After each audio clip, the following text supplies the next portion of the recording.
stood in front of the busted up walls, amazed by all I never knew was behind them. There were wires, pipes, support beams, insulation, and it all stood out so vulnerable and exposed. I ran my hand along the rough reality of renovation and thought how very similar my heart felt at that very moment. The only difference was I knew my house would be put back together, better than ever. I just wasn't so sure about my heart. With the house, I knew a basic time frame. I also knew enough about renovations to add a few months to kind of buffer the time to the completion date. Regardless, I absolutely knew there would be a beginning of this project and there would be an end to this project. I also knew that the end result would be beautiful. And since I knew the basic time frame and how beautiful things would eventually be, the busting up part of the renovation did not bother me. I was actually happy that the demolition occurred. It was not a sign of irreparable problems. It was a sign of intentional progress. But I couldn't say the same thing about the busted up places of my heart. Not now, not yet. When I stood and looked in the mirror, my demolished heart was not as easy to see as those walls, pipes, wires, and insulation. But the brokenness certainly revealed things. Inside my heart, it revealed fear, anxiety, shock, trauma, and distrust. Distrust, there it was, the biggest of all the issues that resided beneath the surface. The ripping open and exposing of my heart. It had certainly revealed something that I needed to see but did not dare want to admit. About me, about God, about my utter lack of trust in Him. Now don't get me wrong, you know I'm a Jesus girl through and through. I love studying His Word, doing the right and required things, following Him and fulfilling my calling. Yes, yes, sign me up for all of that. But when God starts to deviate from the plan I'm assuming that my life should follow, I'm much more apt to want to tame God, not trust Him. And when a busting up of all that I felt was safe and secure happens without any assurance of a completion date or a vision of the exact good that will surely come from this, well, that is when I slide my hand down and I quit volunteering so eagerly to follow hard after God. That's when I kick into high gear, resisting God's plans, making suggestions of how to do this whole thing better, and I start pulling away from trusting God. I press into my ways, my timing, and my assumed better plan. I demand that the builder hand over the tools, and though I have no clue how to truly make things better, I start patching and covering and frantically fixing a hodgepodge repair that will be disappointing at best, detrimental at worst. You know, I can see this so clearly in my house renovations, and I have no desire at all to displace the master builder there. I just wish I could have the same clarity in my trust of God. And I guess at the risk of exposing too much of my own flesh tendencies, I'm going to pull back a protective layer of my soul. I want to trust God, and I'm good with declaring my trust of Him. But declaring faith is not the same thing as walking out an absolute dependence on God to be God. That's where I want to build altars of my own solutions. That's where I want to run and fix things my way rather than fixing my eyes on the Lord and actually trusting Him. In both cases, I'm worshiping, but worshiping my desires over worshiping God Himself is an altar that does not honor God. Actually, quite the opposite. In biblical times, there were patterns around God's people, building high places, which were tangible places to worship, false gods and idols. It's not the physical location that was the issue, it's what they represented. The high places came to represent the idol worship itself. For example, Baal was the false god of the storm or rain. People wanted assurance of rain so that their crops would do well and that they would have food and continue to live. So you can imagine how fearful they might have been to tear down the high place of Baal, because what if it caused a famine? Their crops would fail, they'd have no food, and then they would surely die. It was a vicious cycle, turning to things that would always fail them, but hoping they'd be faithful. But in reality, all of those high places, those false gods, they were just a solution of their own making. It was just a way for them to try to maintain control. They looked over and they saw what the Canaanites were supposedly doing, and they were thriving. So they worshiped Baal. Maybe we should too, the Israelites thought. It was easier for them to worship something they could see rather than something they couldn't see. Worshiping at the high places at first can seem like something foolish those people did. But what I just described that I do, worship solutions and plans of my own making, it makes all of this very personal. It's not just an issue to study about them. It's a significant spiritual erosion that must be addressed in my soul, not one day, but today. It's the very thing that distracts and deters me from truly trusting our trustworthy God. But understand, addressing this isn't because God is disappointed in me. He's actually appointing this time for me to understand the depth of His love and His ability to provide for me like never before. That's why I cannot think of two more perfect books of the Bible to dust off and dig into than 1st and 2nd Kings. What appears from the outside as ancient text about long ago leaders with fault-faulty hearts isn't so far removed from addressing the exact issues I need to examine in my own life. As I've dared to read these books from the vantage point of needing those truth treasures buried inside of them, I've been astonished at how much application there is for this girl who loves God, but finds herself resisting Him in ways that are more dangerous, probably more dangerous than I've ever cared to admit before. And I wonder why I find myself so very exhausted and anxious and heavy burdened, all of that happening on the inside, while outside I'm singing and quoting verses about the abundant Christian life.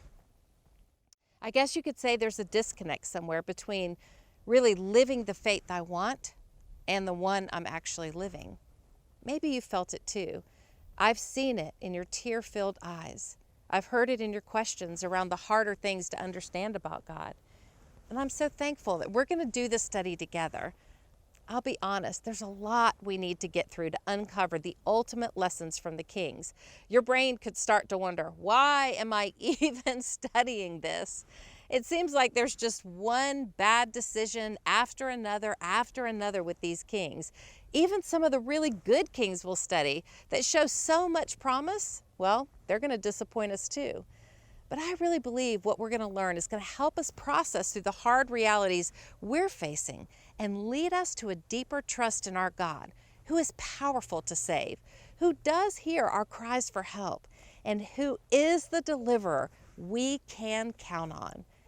I'm standing here in the Holy Land today, and what I'm overlooking is the city of Shechem, surrounded by so many significant scriptural landmarks. But what I particularly want to draw your attention to here in Shechem is Mount Gerizim, also known as the Mountain of Blessings, and Mount Ebal, also known as the Mountain of Curses. This came from the direction Moses gave in Deuteronomy 27 and 28. Then Joshua carried out the instruction of Moses when the people of Israel arrived in the Promised Land. You can find that in Joshua 8:30 through 35. There were 6 tribes on Mount Gerizim that spoke out blessings as long as the people obeyed the covenant. Then the 6 tribes on Mount Ebal spoke curses if the people disobeyed the covenant. This was one of the very first events that took place when the children of Israel entered the Promised Land to settle in their hearts the importance of wholeheartedly following after God. Israel was a unique nation, a theocracy led by God Himself. They experienced God leading them through the desert into the land they could now call home. This exercise of calling out the blessings of trusting and following God, and then also the curses that would be experienced if they turned away from God, was so significant to this day. My Hebrew guide told me that lots of people live on Mount Gerizim, the blessings, but Mount Ebal, it's a desolate place, even to this day. Studying 1st and 2nd Kings is not just important because they're 2 books of the Bible, but also because we get to see what happens to God's people when they demand to be led by human kings and not just God himself. They didn't want to look different than the other nations around them. They wanted a king they could see with their own eyes. They hoped a visible king would intimidate other countries and instill fear in them that would protect Israel from possible attacks. So as we dive into our study of 1st and 2nd Kings, I want to address some foundational questions I'm sure many of us have. How did we get here? How did the Israelites go from being a people led by God to a people being led by earthly kings? So let's look at a historical timeline to see where the long reign of kings began. God's people have a history of being in captivity, and then God rescuing them and bringing them into freedom. But God's people also have a history of sacrificing that freedom on the altar of their own misplaced desires, lack of faithfulness, and distrust of God's plan in the face of hardships. So they made choices in disobedience that take them back to captivity, and the cycle of needing God's rescue will start all over again. This is the repetitive history of the Israelites, starting with Jacob, the father of the 12 sons who eventually become the 12 tribes of Israel. Jacob loved his son Joseph more than his older brothers. Genesis 37:4 says, "When his brothers saw that their father loved him more than all his brothers, they hated him and could not speak peacefully to him. Their jealousy drove them to sell Joseph to the Ishmaelites, who took him as a slave to be sold in Egypt." God was with Joseph, and even though he was still in captivity in Potiphar's house and then in an Egyptian prison, eventually Joseph interpreted a dream for Pharaoh, and he was not only freed from prison, but elevated to the second most powerful man in the kingdom. When famine hit the land, Joseph's brothers came from Israel to Egypt looking for food, and Joseph made the difficult decision to forgive them and provide for them. Eventually, all the brothers moved to Egypt and multiplied to form the entire nation of Israel, a fulfillment of the promise made to Abraham about his descendants. Generations later, a Pharaoh came into the picture who did not remember Joseph and therefore didn't remember the good Joseph did. He was threatened by the massive numbers of Israelites in Egypt and enslaved them to maintain control. God heard the cries of the enslaved Israelites and raised up a deliverer. The first deliverer, Moses, is a shadow of the true deliverer and final deliverer, Jesus. Moses came from the tribe of Levi. His brother Aaron became the first priest of the nation of Israel.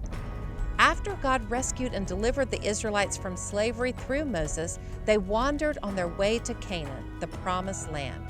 God sent his law to the people through Moses, commanding them to live holy lives, worthy of the people of the one true holy God.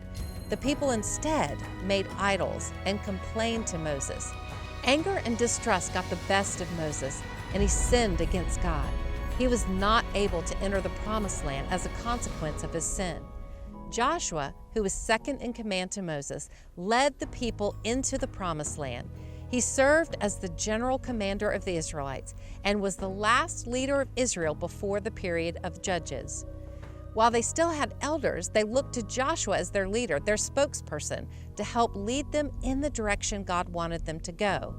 After Joshua's death, the first generation of elders and rulers did exactly as Joshua commanded in Joshua 24, to follow after God and not turn away from him. However, the next generations began to do exactly what Joshua warned them not to do. They intermarried with the people in the land. They looked to pagan gods. They distrusted the one true God and disobeyed God's law. They began to desire a human king. Because the people of Israel were disobeying God, they were suffering the exact consequences Joshua warned them about. They were losing battles, they were fearful of losing their place of power and losing the land God promised and provided for them. In this time of disrepair for the people, God raised up judges as representatives of his rule and reign in Israel. The judges were the defenders of Israel to lead them out of their trouble. And even this was not good enough for Israel. Eventually, they cried out for what they saw other nations had, a human king. It's a solution of their own making. It's what they demanded from God, despite Him making it clear that a human king would not free them, but rather enslave them. A human king would not bring the redemption they longed for. In the short term, it might be comforting, but in the long term, a human king would bring on them the crushing weight God never wanted for His people. Then all the elders of Israel gathered together and came to Samuel at Ramah and said to him, "Behold, you are old, and your sons do not walk in your ways. Now appoint for us a king to judge us like all the nations." But the thing displeased Samuel when they said, "Give us a king to judge us." And Samuel prayed to the Lord, and the Lord said to Samuel, "Obey the voice of the people in all that they say to you, for they have not rejected you, but they have rejected me from being king over them, according to all the deeds that they have done. From the day I brought them up out of Egypt, even to this day, forsaking me and serving other gods. So they are also doing to you. Now then, obey their voice. Only you shall solemnly warn them and show them the ways of the king who shall reign over them." So Samuel told all the words of the Lord to the people who were asking for a king from him. He said, "These will be the ways of the king who will reign over you. He will take your sons and appoint them to his chariots, and to be his horsemen, and to run before his chariots. And he will appoint for himself commanders of thousands and commanders of 50s, and some to plow his ground, and to reap his harvest, and to make his implements of war, and the equipment of his chariots. He will take your daughters to be perfumers and cooks and bakers. He will take the best of your fields and vineyards and olive orchards and give them to his servants. He will take a tenth of your grain and of your vineyards and give it to his officers and to his servants. He will take your male servants and female servants and the best of your young men and your donkeys and put them to work. He will take the tenth of your flocks, and you shall be his slaves. And in that day you will cry out because of your king, whom you have chosen for yourselves. But the Lord will not answer you in that day." But the people refused to obey the voice of Samuel, and they said, "No, but there shall be a king over us, that we also may be like all the nations, and that our king may judge us and go out before us and fight our battles." And when Samuel heard all the words of the people, he repeated them in the ears of the Lord. And the Lord said to Samuel, "Obey their voice and make them a king." Samuel then said to the men of Israel, "Go, every man to his city." Shocking, soul-shaking, stunning in the worst way. God's people rejecting Him and His perfect provision for solutions of their own making. But I can't shake my finger at the people of Israel, because though my demands are different, I want what I want too. I look around at what others have and make assumptions that having those things would make my life better than what God is currently providing. You know, the enemy ultimately wants us to be enslaved, and there's no better way than having us want our solutions more than God's best provision. For example, if you're single and you feel lonely, maybe a solution of your own making might be the thought, if I were married, I wouldn't feel so lonely. Even though my friends and family have raised red flags about this person, I need to get married, and I make justifications because I want what I want. Or like with social media, the need for significance and all of that, it's never going to be satisfied, because followers today unfollow tomorrow. Your self-worth sometimes rises and falls on the fickleness of other people and whether or not they want to follow you, whether they leave nice comments or mean comments. It all just makes us feel more fragile, not more secure. Or here's another one. If only I had a best friend, it would give me a deep sense of belonging. You pursue that sense of belonging with everything you have. Taken to an extreme though, your sense of well-being starts to rise and fall on whether or not they have time for you or even agree with your life decisions. I misunderstand what I truly need, and I start to formulate a life of my own making. I don't know what I don't know. I make assumptions that good things that I want are surely good for me and good for me right now.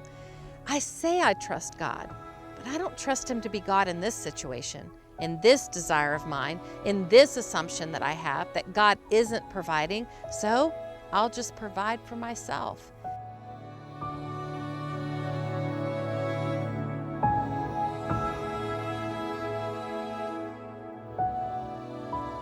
It's important for us to see this thread of distrust as a consistent theme from the Old Testament through the New Testament.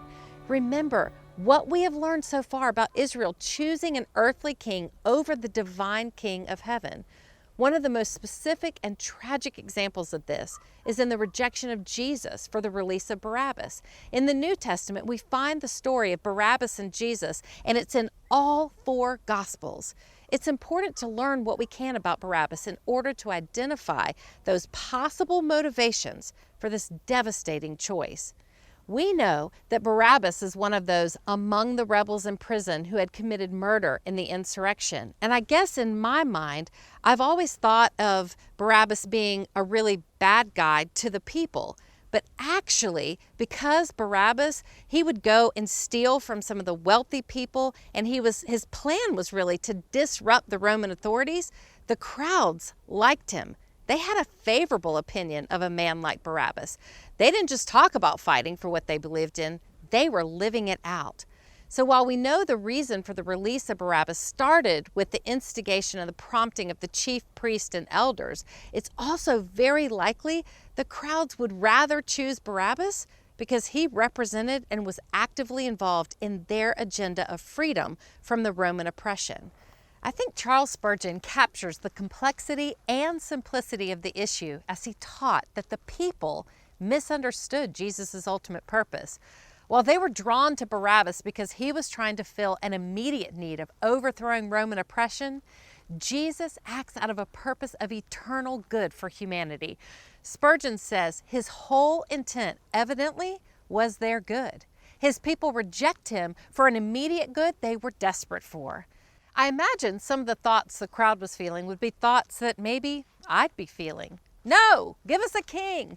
Jesus isn't fighting against the Romans for us, so how could he truly be trustworthy? No, give us Barabbas. At least he fought for our benefit in the past. He must be more trustworthy. No, give us the solution we have created in the timing we want.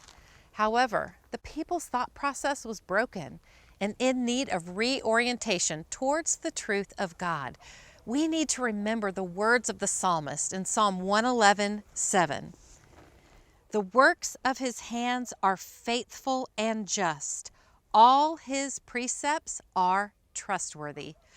One of the most helpful passages in all of Scripture is found all the way at the end of our Bible in the book of Revelation. Let's look at Revelation 21:5.